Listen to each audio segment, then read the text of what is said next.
You know, I love being unorganized.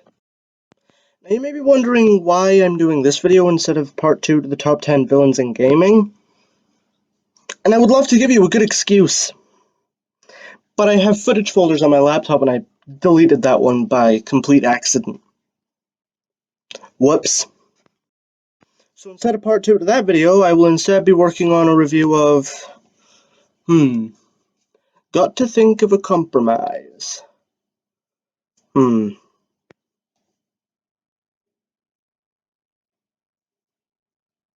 That'll do.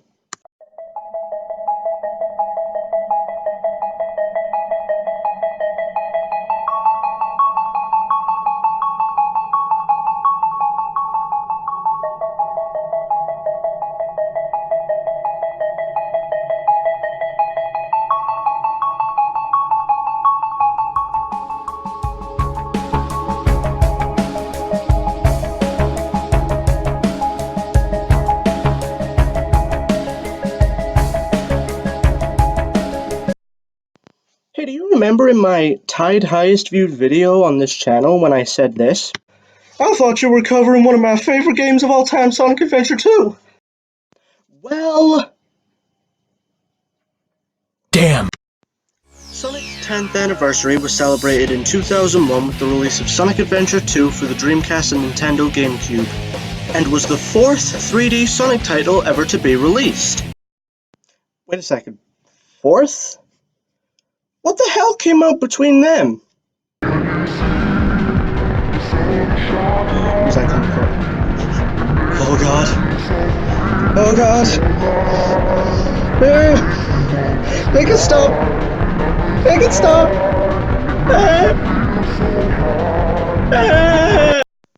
Also, can we play that part of the trailer back again? Base located on the deserted island in the southern seas. This incident increased worldwide terrorist activities. And I'm just gonna leave that one alone. Bye-bye! Anyway, the plot to Sonic Adventure 2 starts with Eggman storming a base on Prison Island in order to obtain a weapon created by his grandfather, which is either to conquer the world or just to be an absolute douche. However, what Eggman doesn't expect when he gets there is that the experiment is a black and red hedgehog known as Shadow. After seeing a gun mech walk in, Shadow boops it a couple times and it goes down and out for the count. Shadow then tells Eggman to gather the Chaos Emeralds and meet him on the Space Colony Ark, which then leaves Eggman to ponder what Shadow was planning. After that, Eggman decides to go back to his base, which is in a pyramid. Yes, ladies and gentlemen, our tour of Egypt is just about finished, because behind us is a hidden base, where you can find such things as a space shuttle and a futuristic computer in Egypt. Pay for your tourist fee, please. On his way there, he notices Knuckles the Echidna and newcomer to the series, Rouge the Bat, fighting over the Master Emerald. But then... Not if I can help it. NANI? That seems like a pretty good start, doesn't it? Yes, it is a good start to one of the 2 stories available to you. Let's actually get on to Sonic's story now, kids!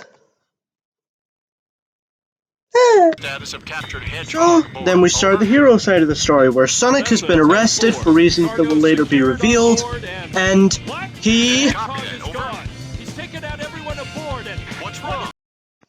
hello, yes, I would like to call on a game that was mostly designed for kids in mind. They imply that Sonic just murdered an entire group barring a pilot. What can we do about this? Oh, nothing. Right.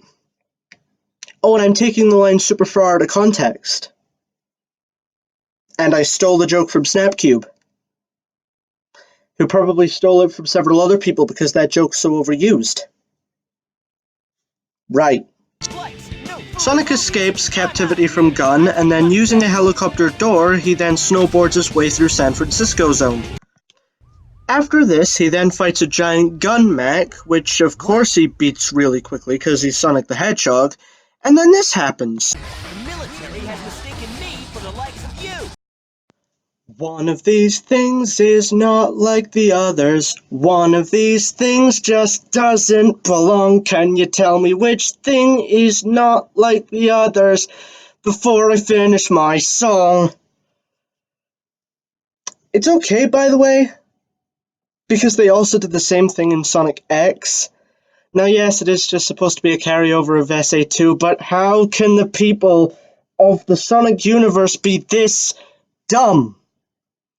I don't know if they suddenly just suffered color blindness, or if they're just like, oh my god, all hedgehogs are the same. In which case, everyone in the Sonic universe are a bunch of racists! Anyway, after this, Sonic gets captured by Gun, again, and Shadow manages to escape using Chaos Control. Now, you may be wondering, how exactly does Sonic escape? Well, Sonic doesn't. He gets helped by Tails. Everyone ready? And Amy, On with who the show. Oh, Sonic! mistakes I never seen Shadow I'm for Sonic in broad daylight, and I can't take it anymore. This is stupid! Who are you? A little while later into the game, Shadow finally ends up encountering Sonic, or the other way around, depending on which story you're playing at the time, and then the greatest scene in Sonic history plays. So far, so good. Hey, that's... That blue hedgehog again, of all places. I found you, Faker. Faker? I think you're the fake hedgehog around here. You're comparing yourself to me? Huh? You're not even good enough to be I'll my make you fake. eat those words. You know, I can just imagine any conversation going like that. You know, you're trying to make a really compelling point, and then all of a sudden, just out of nowhere, your line gets interrupted by somebody else. It's really, really, really freaking annoying. But, you know, that would never happen to me. After the confrontation between Shadow and Sonic, again, depending on which one you're playing, this outcome really doesn't change anything, the island starts to blow up. Now, the island starts to blow up because Eggman has a plan formulated to get the emeralds for a big-ass weapon on the Space Colony Ark known as the Eclipse Cannon. After getting as much of the Chaos Emeralds as they can, Shadow has a flashback at a window of the Space Colony Ark about a girl named Maria. And they're absolute best friends. You know, until a gun soldier decides to chase them down and shoots Maria in the back. During all of this, Eggman then makes an announcement. I would watch Snapcube for that one, but nevertheless, he blows up the moon and threatens to blow up San Francisco Zone if the president with no name doesn't surrender. Of course, this gets the attention of Sonic and the others, who all team up, with Knuckles tagging along with them. They make their way to Eggman's base, where a giant sand golem decides that it's gonna just pop out of nowhere, literally nowhere. At this rate, the But that's not even the craziest part, to charge up. because Knuckles fights a ghost. Its full potential. Ghosts which have not appeared, aside from Pumpkin Hill, in the game whatsoever. Just fights a big ghost out of nowhere. And then after all this, Sonic dies. Take care of yourself. Farewell, Sonic the Hedgehog.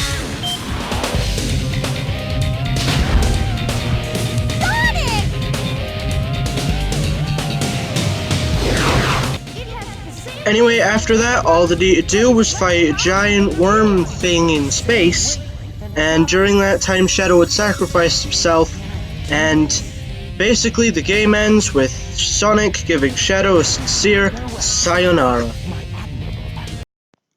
And the award for plot summary goes to the X-Boy! Oh my god, that is amazing.